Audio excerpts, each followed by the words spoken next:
Guys क्या होगा जब हाइड्रोलिक प्रेस के नीचे इस सुपर हीटेड लॉक को रखा जाएगा और अगर एक एप्पल को 200 डेज के लिए पानी में डाल दिया जाए तो इन 200 दिनों में एप्पल का क्या हाल होगा। और गाइस इन जाइंट बलून के ऊपर एक बॉल से मारा जाए और एक नुकीली डार्ट से मारा जाए तो इन दोनों में से कौन सी चीज ज्यादा बलून फोड़ेगी। तो गाइस आज के इस वीडियो में मैं आपके लिए लेके आया हूँ दुनिया के कुछ ऐसे एक्सपेरिमेंट जिन्हें देखने के बाद आप शॉक्ड हो जाएंगे। तो चलिए स्टार्ट करते हैं हम अपनी आज की इस वीडियो को, top amazing experiments on YouTube. में सबसे पहले है hydraulic press versus super heated lock. Guys इस सुपर हीटेड लॉक को हाइड्रोलिक प्रेस के नीचे रखने से पहले इस सॉलिड कॉपर के एप्पल को रखा गया, जो कि ये एप्पल हाथ में पकड़ने से ही लग रहा था कि भाई ये एप्पल कितना ज्यादा भारी है और ये पूरा ही अंदर से ठोस है। अब क्या होगा जब इसी ठोस एप्पल के ऊपर हाइड्रोलिक प्रेस से प्रेशर लगाया जाएगा। तो सबसे पहले एप्पल को हाइड्रोलिक प्रेस के नीचे रखने के बाद इस एप्पल के ऊपर हाइड्रोलिक प्रेस से प्रेशर लगाए। कॉपर का एप्पल ठोस होने की वजह से ऊपर नीचे से चपटा हो जाता है। उसके बाद एप्पल को दूसरी साइड से पलटकर इसी हाइड्रोलिक प्रेस के नीचे रखा जाता है और फिर जब वापस से इसी के ऊपर प्रेशर लगाया जाता है तो ये एप्पल फिर से फ्लैट होने लगता है। इसी तरह से जब इस एप्पल के ऊपर बार बार प्रेशर लगाया जाता है तो उसके बाद तो ये ठोस कॉपर का बना एप्पल पूरा ही फ्लैट हो जाता है और ये एप्पल देखने में कहीं से भी पहले जैसा एप्पल नहीं लग रहा था।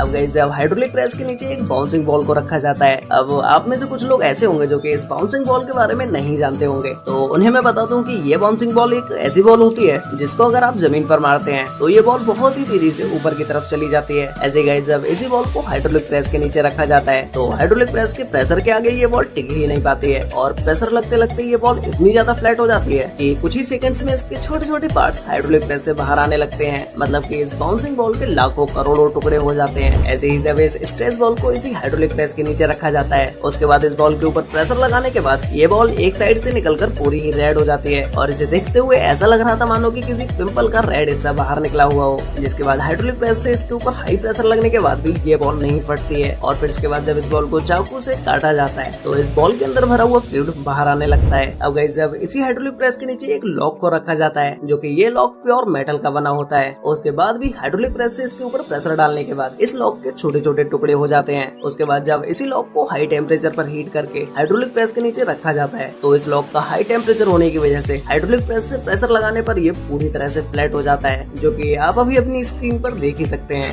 अब गाइस नेक्स्ट एक्सपेरिमेंट है apple in water for 200 days. Guys आप में से शायद ही कोई होगा जिसके दिमाग में ये क्वेश्चन आया होगा कि क्या होगा जब एक एप्पल को 200 डेज के लिए पानी के अंदर डाल दिया जाएगा। क्या ये एप्पल 200 डेज के बाद भी ऐसा ही रहेगा या इसके हालात ही चेंज हो जाएंगे। तो चलिए इस एक्सपेरिमेंट को देखते हैं, जिसमें सबसे पहले एक बीकर में फ्रेश वाटर को कर लिया गया और फिर उसके बाद इसमें एक फ्रेश एप्पल को डाल दिया गया। तो पहले दिन में तो इस एप्पल के ऊपर पानी की छोटी छोटी बूंदें नजर आती हैं और फिर 3 से 7 दिनों के बाद इस एप्पल के ऊपर फफूंद आने लगती है और फिर लगभग 10 से 12 दिनों के बाद इसके अंदर का पानी कम होने लगता है और फिर जैसे जैसे इस एप्पल को 1 मंथ हो जाता है तो ये एप्पल पानी के अंदर ही सड़ता हुआ नजर आता है और फिर 1 महीने के बाद जब इस एप्पल का एक हिस्सा पानी के बाहर होता है और दूसरा हिस्सा पानी के अंदर होता है तो जो हिस्सा पानी के बाहर होता है उसमें कीड़े लगने लगते हैं और ये सेब ऊपर से सड़ने गलने भी लगता है। जिसके बाद धीमे धीमे इसके अंदर बहुत सारे बैक्टीरिया हो जाते हैं जो कि इस पूरे एप्पल को ही सड़ाना शुरू कर देते हैं और फिर लगभग 100 दिनों के बाद ये एप्पल ऑलमोस्ट सड़ ही जाता है। इसमें बहुत सारे छोटे छोटे कीड़े भी लग जाते हैं और इसके अंदर का पानी भी धीमे धीमे सूखता चला जाता है और फिर जैसे जैसे इस एप्पल के 200 डेज कंप्लीट होते हैं उसके बाद जब इस एप्पल की हालत देखी जाती है तो वो कुछ ऐसी होती है, मतलब कि ये एप्पल पूरी तरह से सड़ जाता है। अब गाइस आप लोग मुझे कमेंट करके बताओ कि अगर ये सेब पानी में ना होकर जमीन पर होता तो क्या ये इतने दिनों तक सरवाइव कर पाता।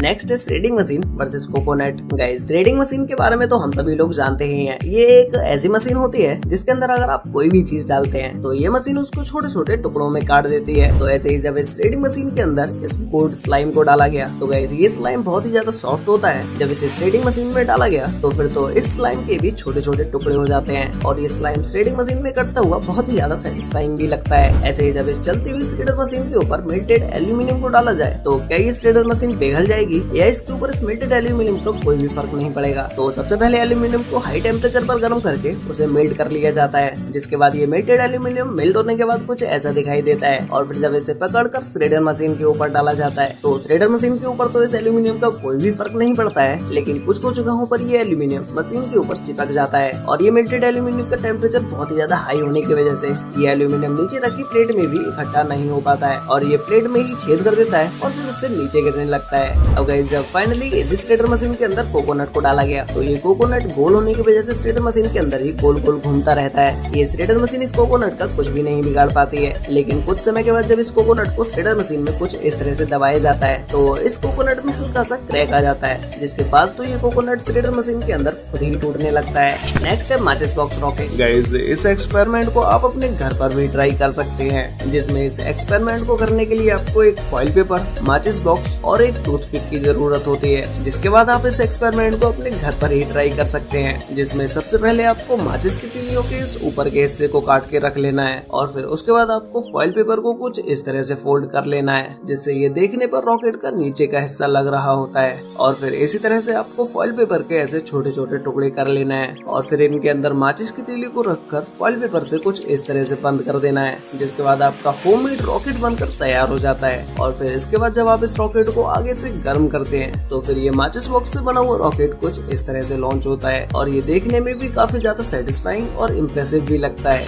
नेक्स्ट एक्सपेरिमेंट है बलून वर्सेस डार्ट। गाइस क्या होगा इन जायंट बलून्स के ऊपर एक डार्ट से मारा जाएगा, क्या ये एक बार में ही सारे बलून्स फूट जाएंगे या इनमें से कोई बलून रह जाएगा। तो इन बिगेस्ट बलून्स के ऊपर सबसे पहले छोटी छोटी बॉल से अटैक किया गया, जिसमें सबसे पहले इस बॉल से जब इस बलून के ऊपर मारा गया तो इनमें से सिर्फ एक बलून ही फूटता है और इस बॉल का बलून के ऊपर कोई खास ज्यादा इम्पैक्ट भी नहीं होता है। तो अब बारी आती है जब इन बलून्स के ऊपर डार्ट से मारा जाता है, तो जैसे ही बलून्स के ऊपर इस डार्ट को पॉइंट करके मारा जाता है तो उसके बाद तो ये सारे बलून्स एक एक करके फूटते चले जाते हैं और इनमें से लास्ट तक कोई भी बलून नहीं बचता है। मतलब कि इन बलून्स के ऊपर एक डार्ट बॉल से भी ज्यादा इम्पैक्ट डालती है। वैसे गाइस आपको इन सभी एक्सपेरिमेंट्स में से सबसे बेस्ट एक्सपेरिमेंट आपको कौन सा लगा और क्या आप माचिस बॉक्स से बनाई हुई रॉकेट को अपने घर पर ट्राई करने वाले हैं? अगर आप इसे ट्राई करने वाले हैं तो ये एक्सपेरिमेंट आपसे कैसा हुआ ये मुझे नीचे कमेंट करके जरूर बताना। तो गाइस आज के लिए वीडियो में बस इतना ही, मिलते हैं एक और नई इंटरेस्टिंग वीडियो के साथ, तब तक के लिए बाय।